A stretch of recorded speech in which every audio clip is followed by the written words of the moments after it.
Qantas claims to be the spirit of Australia. However, its conduct over the past couple of years suggests that it's anything but, and the missteps are piling up. So let's look at this Qantas cavalcade of disasters, and I'm going to focus on 5 key issues that have recently arisen. And if you've got any thoughts about it, well, let me know that in the comments below. The latest issue involves allegations that Qantas sold tickets to flights it had already cancelled.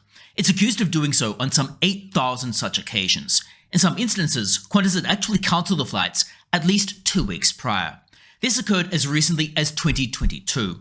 This is clearly awful. It very clearly communicates that Qantas doesn't care that much about its customers. It would clearly inconvenience those customers to whom it had sold those flights. At best, this could be a mild inconvenience. However, more likely it would significantly disrupt the customer's travel plans. It could also cause customers to miss events or miss connecting flights or seriously disrupt their holiday or their business activities. Further, if customers needed to cancel these flights themselves, well then at best they might actually get travel credit. And it appears that travel credits had become increasingly difficult to redeem due to Qantas's abysmal customer service and its truly terrible call centre wait times. That is, Qantas was selling flights that it knew it was not going to deliver upon, and then it made it difficult for customers to actually do anything about that misstep. The ACCC, Australia's competition and consumer watchdog, has now stepped in, albeit rather late, and they're pursuing Qantas over this. They've taken Qantas to the federal court. They're seeking some $250 million in fines. Now, the ultimate fine might not actually reach that level. However, it is important to send a signal to deter Qantas or other airlines from mistreating their customers in this manner. Wayne Swan, the former Deputy Prime Minister, has also stepped in. He was the Deputy Prime Minister under a Labour government, so if he is negative on Qantas, well, it's rather telling. And he said that Qantas' board were, quote, very much in breach of the law. And he also wondered why it took the ACCC so long to get here. He also asserted that, quote, we have price gouging and deceptive conduct, and real questions to be answered by Qantas. So everyone is piling on about this latest debacle, and it's not difficult to see why. This leads me to the next issue of travel credits. Qantas has been under fire for difficulties redeeming these travel credits. The travel credits arose during the pandemic, when Qantas needed to cancel significant numbers of flights, and issued travel credits rather than straight refunds. Now, this became a major issue due to a couple of factors. It was apparently quite difficult to redeem these travel credits. For example, if you needed to call up customer service to do this, well, call centre wait times had ballooned into hours. People would just need to waste the whole day sitting on the phone trying to get through to someone at Qantas. Furthermore, not only that, these travel credits were actually implicitly devalued. The travel credits were for the dollar value of the flight, but flights have now increased in price. Thus, whereas a flight might have cost $150 before, it might now cost $250. So Qantas is implicitly upselling customers through these increased prices. In so doing, Qantas is taking advantage of its own customers and taking advantage of its own cancellations. It's treating customers like mugs. Now, Qantas reportedly was hoping these travel credits would simply expire when they were due to do so in December 2023.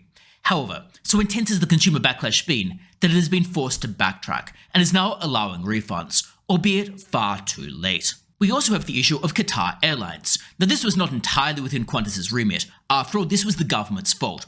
However, the government, under Anthony Albanese, blocked Qatar Airlines from offering additional flight routes. This would have clearly increased competition, and it's not difficult to see why. After all, when you've got more airlines flying more routes, well, competition is going to pick up, and that in turn would drive down airfares. Now, reportedly, the government blocked Qatar in order to protect Qantas's profits, which is rather unfortunate because the government should not be in the business of protecting companies' profits. Now, ordinarily, you would expect the Labour government to not be going out of their way to protect companies' profits, but it does appear Qantas has rather cozied up to the current government. Now, the ACCC has also noted issues with this. The ACCC has noted that if there were more competition from Qatar, then airfares would clearly go down. Similarly, Wayne Swan, the aforementioned former Deputy Prime Minister under the Labour government, has also called for a review of this decision. He's calling for effectively an investigation into what went wrong and what happened with the decision to block Qatar Airlines from offering these additional routes. Now, hopefully they do in fact follow through with a review of this so that we can get some more competition and some more appropriate airfares so that Qantas does not continue potentially price gouging its own customers. We also have the issue of Qantas's political activities. Now, Qantas has heavily invested in the Yes campaign in the Voice referendum. Now, whichever side of the referendum you stand on, this is a bad look, and it doesn't actually help the campaign at all. Now, Qantas's activities here include photo ops with Anthony Albanese, emblazoning planes with the Yes slogan, and providing cheap or free flights to Yes campaigners. Now, it is of course quite possible that Alan Joyce is doing this for personal reasons. Maybe he wants to look good at trendy parties, maybe it's a cause he actually believes in, and might be a personal cause for him. However, CEOs should not be promoting personal causes, and it is also quite possible he was doing this to curry favour with Anthony Albanese, because it appears Anthony Albanese is much more friendly to companies that play ball on his own personal pet causes. That is, campaigning for the Yes campaign might have been strategic. Qantas might have realised that if they campaigned for the Yes campaign, then maybe the Albanese government might be more prone to blocking competition and supporting their profits. Regardless, this has not played out well with consumers. Consumers generally don't like being told how to think by corporations, especially one as on the nose as Qantas. Qantas's campaign comes across as rather heavy-handed and slightly condescending.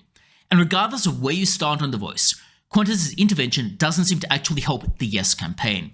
If anything, it might help the No campaign by making it look like people are being strong-armed into supporting a particular side of the referendum. It looks condescending, it looks as if Qantas is talking down to its customers, it looks as if Qantas is telling customers how to vote, and that ultimately isn't going to work. For the Yes campaign to get up, it really needs to communicate with people as adults. It needs to address their concerns in a constructive, logical manner, rather than simply talking down to them or advertising, which is what Qantas appears to be doing. So Qantas's conduct here has not brought it any favours with customers, really regardless of where they stand on this referendum. We also have the issue of the Chairman's Lounge. Now, Qantas admitted Anthony Albanese's son, Nathan Albanese, to the Qantas Chairman's Lounge. Qantas and Anthony Albanese could have attempted to justify this. Perhaps they could have argued there were security-related reasons. Maybe they could have argued that if Nathan Albanese were in general admission, he might have perhaps attracted unwanted attention. Perhaps he would have been accosted. Perhaps people who were particularly unhappy with Anthony Albanese might have gone up and argued with Nathan Albanese. They might have argued the Chairman's Lounge was necessary. However, they have been relatively silent on this. Their silence creates the perception that they don't feel the need to answer questions, and this doesn't play well. It presents the image to everyone that Qantas believes it is above everyone else, and it presents the image to everyone that Qantas is trying to cozy up to the government, potentially protect its profits, potentially by insulating itself from additional competition. It isn't a good look. And when we put all of these factors together, it's not difficult to see why public mood and public sentiment has soured on Qantas.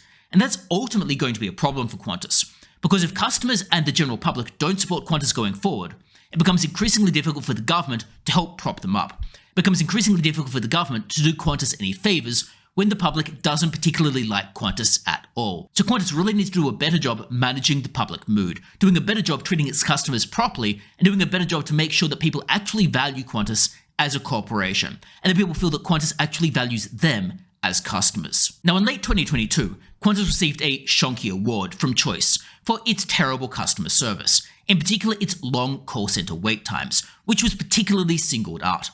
Qantas was really doing a bad job back then, and it doesn't appear that Qantas has actually gotten much better. After all, Qantas only backflipped on those travel credits after significant consumer backlash, and Qantas's image in the media has certainly worsened. One wonders whether Qantas might in fact get another Shonky Award again in 2023. But of course, let me know your thoughts about what's happening with Qantas in the comments below. And otherwise, don't forget to subscribe, and hopefully I see you for future videos as well.